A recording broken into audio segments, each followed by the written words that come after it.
Today I'm going to tell you guys about the Artec Leo 3D scanner. In this video I'm going to show you the actual scanner itself and how to use the interface on the touch screen. I'm going to show you guys how to scan an object. I'm going to show you then how to process the object and then how to export it. There is a dedicated computer here in the Caleres lab for using the 3D scanner. That is because this computer has a proprietary software installed on it, and it also has a pretty substantial graphics card and a ton of RAM to process these files on. These files can get pretty big pretty quick. So here is the scanner. It is handheld, and you're going to notice that there's three main components to it. We have the head of the scanner, the handle of the scanner, and the base of the scanner. Whenever you are holding the Leo, you need to hold it from the handle. Do not hold it from the head or the base to try to get a better angle on a scan. That is going to hurt the scanner. There are two hard buttons on the scanner and a touch screen. The buttons are right here is the power button. There is a button on the trigger. When I talk about pulling this button later, it is just going to be a press and release. You do not need to ever hold this button. And there's also a couple buttons along the bottom of the touch screen that we'll use later. So I've turned on the scanner before starting this because it takes a couple seconds to start up, but I'm going to show you guys what the user interface looks like. So here is the scanner. There's the power button right there. And this is the file management system. There are currently no scans on the scanner because I've wiped it clean. There's a settings button and a new project button. If you ever need to go back through the file management or step backwards, you can press whatever button is up here in the top left or use the power button. This power button also serves as the button to turn off the scanner. And you can then just press shut down there. So to start a new scan, we're going to press new project, but first let's just look at the settings really quick.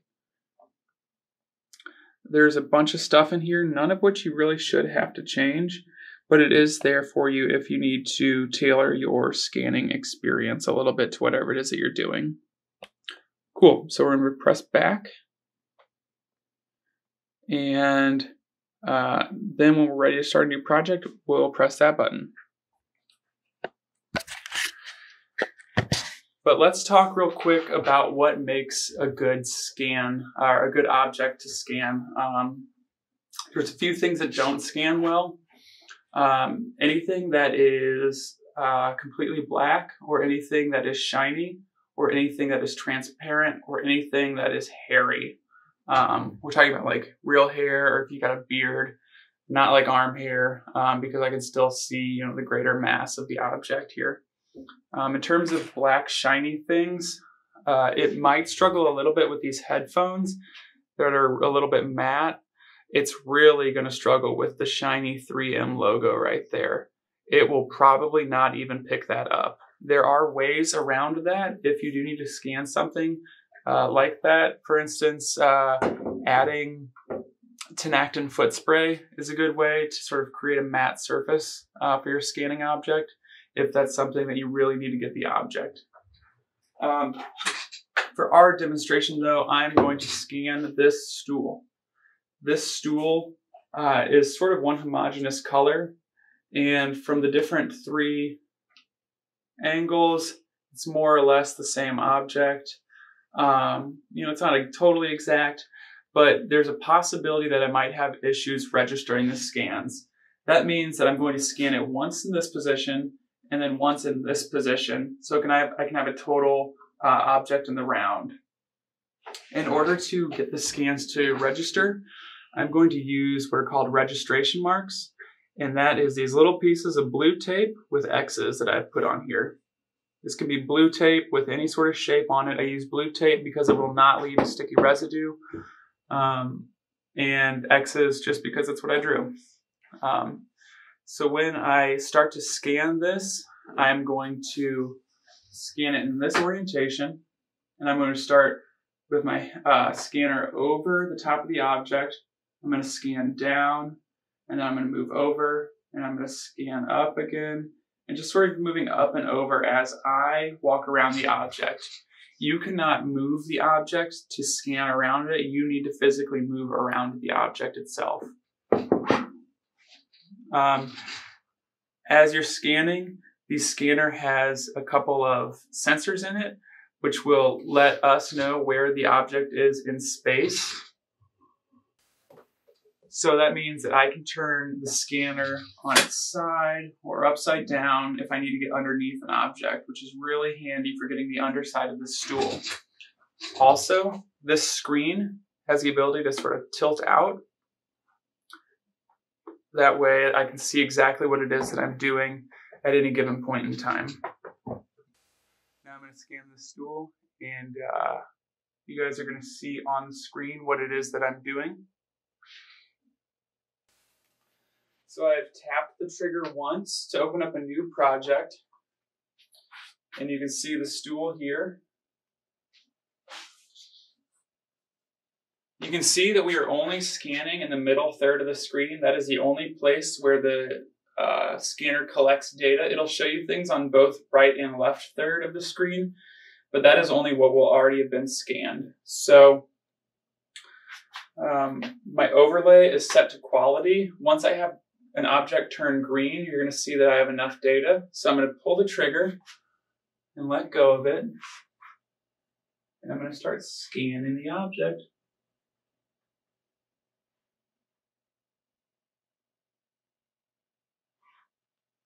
So I'm going up, down.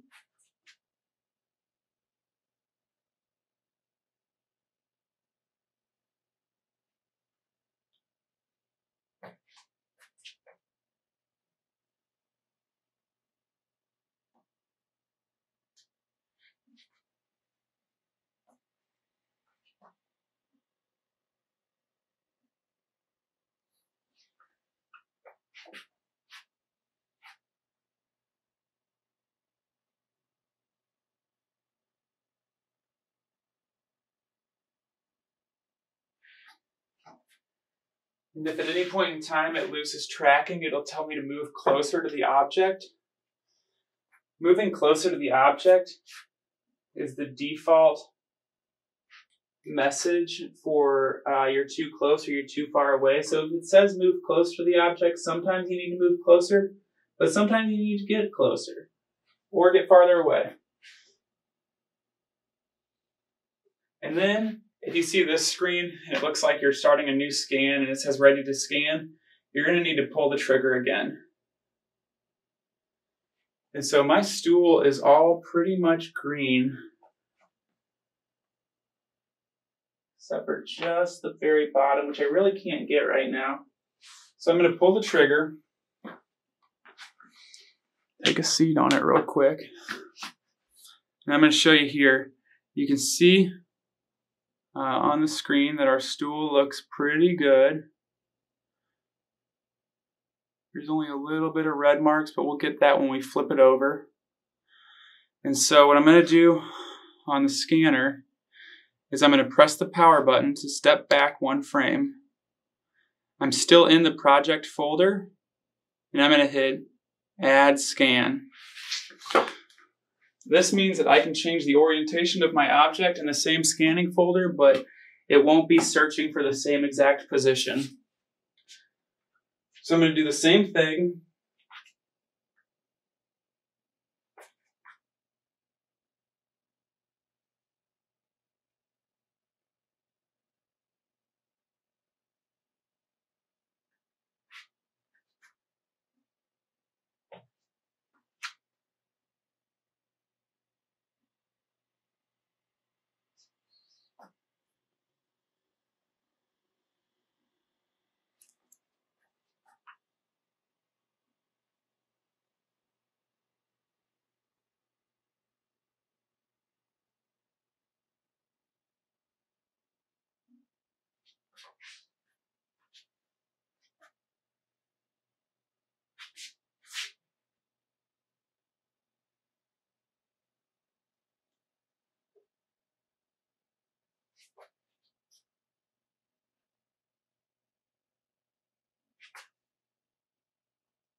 And this scanner is just like any other tool.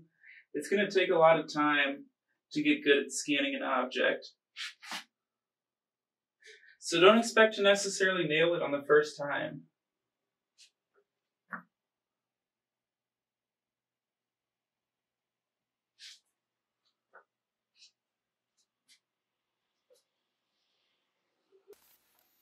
So now that I've got my object all scanned, I'm going to walk backwards through the project folder back to the beginning where it says project 1. I'm going to hit select that project, and copy it to the SD card.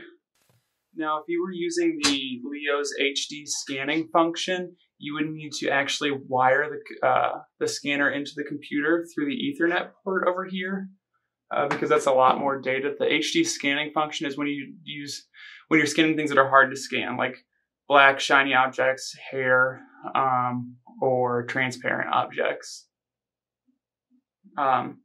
If I'm not doing any of those things, if I'm scanning something solid that doesn't look like it's going to be an issue to scan, I'm not going to use the HD function. That means I'm going to be able to use the SD card to export my material.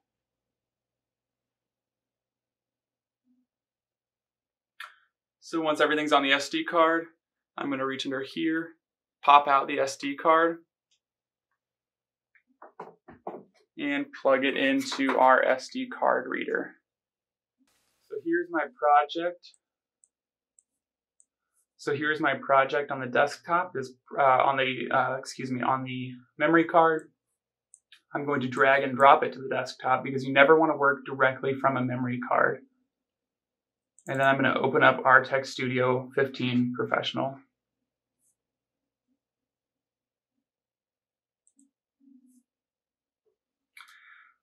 Our first screen, the logical thing you're going to want to select is import from Leo.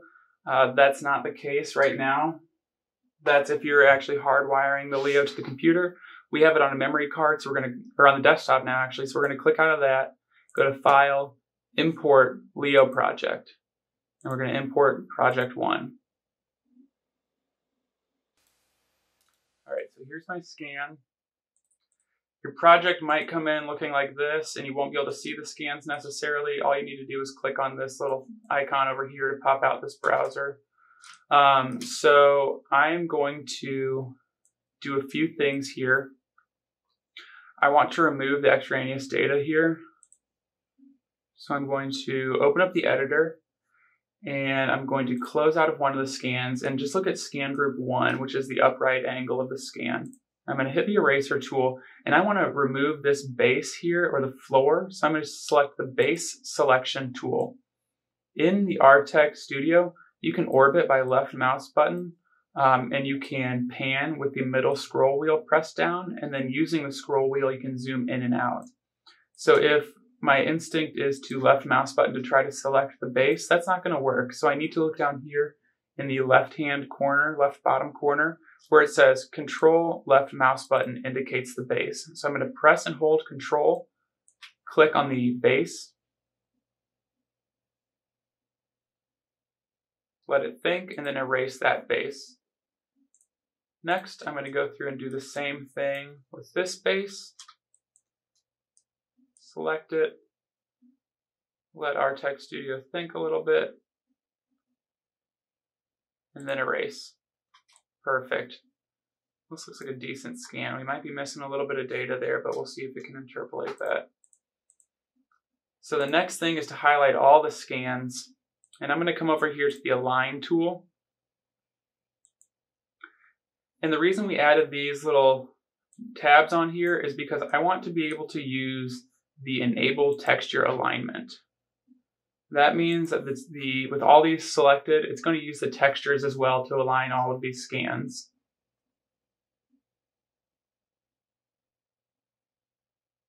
All right. So we are okay for the most part. It has grabbed a little bit of extra data in here, so I'm going to go ahead and apply that. It looks like this scan is the scan in question. So I'm going to just delete that. turn on all these other scans and see if it can go through that way. So I'm going to open up autopilot here. You'll see that it's going to tell you what it's going to do. It's going to go through the editing mode, which we already kind of did. It's going to go through an alignment process, and then it's going to create the model. So we're going to select all the scans and hit next. Now I don't see any registration errors. And if we had a hard to scan surface, like any of these things that we talked about, we would select that box, and then we're just going to hit next. We're going to skip the step where we edit because we already erased things, and then we're going to allow it to auto align.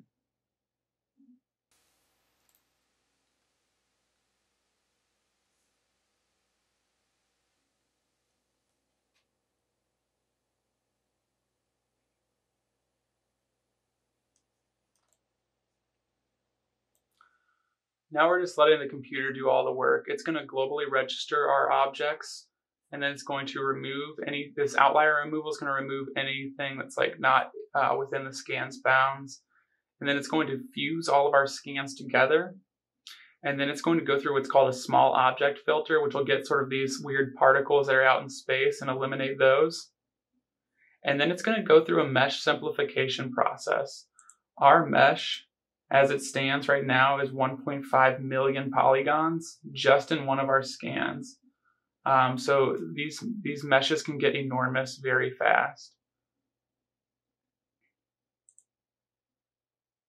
Now it says that our mesh is only 988,000 polygons. Now it's going to apply the texture.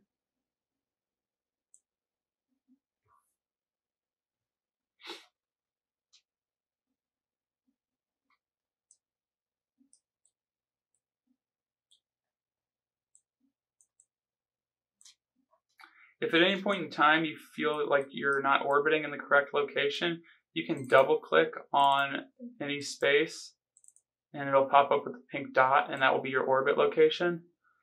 But there it is. There's our scan. It is looking pretty good. I don't see any real big discrepancies. If there is something that you don't feel looks right, there's a couple tools in the editor tool, like an eraser brush that we already used. There's a defeature brush, which will erase a section and then fill that hole.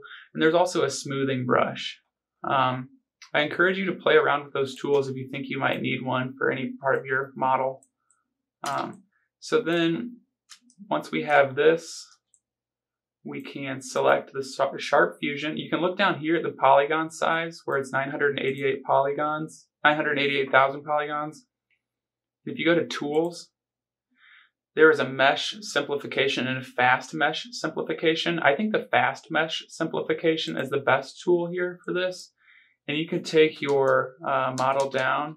So let's take it down to 50,000 polygons. And it's going to remove the texture, which we'd have to reapply. But we still have our model.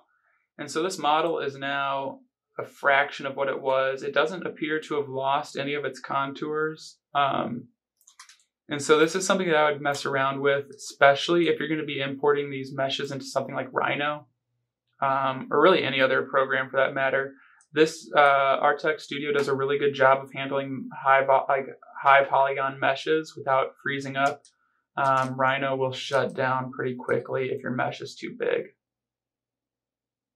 So that is a real brief overview of the scanner. This is like any other tool. It is going to take a lot of practice to get good at scanning, and even a little bit more practice to get good at processing the files. I myself am still learning how to get through some of the more complicated steps of the file management. But the autopilot is a really good feature to just get your scan out there. Really cool thing about the software and the scanner is that this scan right now, as it sits in digital space, is scaled exactly to the tool or to the stool itself. So it is the exact same measurement as the stool in real life. So think about that as you're scanning. Think about that as you're exporting. And if you want to export this scan, which I'd hope you would, you'd come up to File, go to Export, and you're going to export your meshes. You can export your individual scans, but you're really not going to have a lot of use for that data. And we're going to come here to the desktop because that's where I'm going to save it. And you have a couple of different file formats to choose from. The OBJ is going to export with the texture data, and I found this to be the most useful for me. I know a lot of people like to use the PLY with vertex colors, or possibly the XYZ RGB. If you just wanted to 3D print this object, you could do the STL format, but I'm going to stick with the OBJ, and I'll name it stool. And it's going to ask me how, it has now only exported the stool as the OBJ.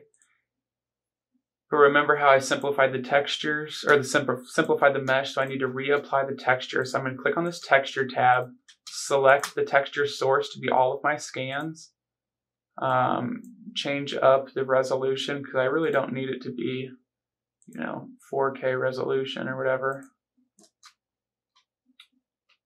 I'm going to hit apply, and it'll take a minute to think. And there we go. There is my texture. Now I have to apply these changes. So I'm going to hit apply, go back up to file, and export the OBJ. It says, do you want to replace it? I'm going to say yes. And then it's going to ask me what format I want my texture to be exported as. I'm going to stick with JPEG. And there it is. So here's my stool as a 3D object. Here is my texture, and that alone is pretty cool. So that is how you get a physical object into the digital space with as much ease as possible. I wouldn't expect it to go that easy your first time. It's going to take a little bit of playing to do. But with enough practice, I think you'll be able to crank these out pretty quick.